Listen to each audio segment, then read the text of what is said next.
Is your Windows PC taking too long to start up? One reason could be that too many apps are launching automatically when Windows boots. In this tutorial, I'll show you how to manage startup apps with Wintoys so you can review what's running and decide which apps should start with your computer. Let's get started. First, launch Wintoys from the Start menu or your desktop shortcut. Once the application opens, you'll arrive at the main dashboard where you can access several tools for managing your Windows system.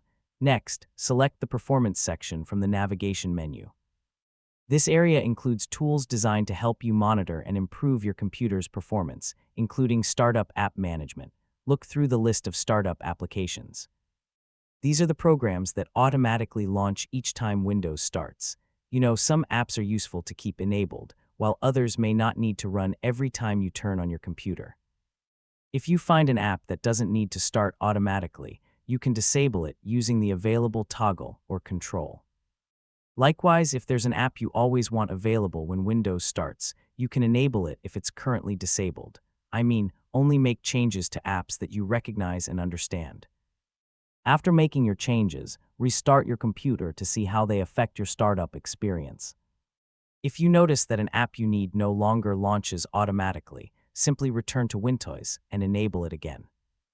It's a good idea to make changes gradually so you can easily identify what works best for your system, and that's how you manage startup apps with Windows. By reviewing which programs launch with Windows, you can help improve startup time while keeping important applications available when you need them. Thanks for watching, and I'll see you in the next tutorial.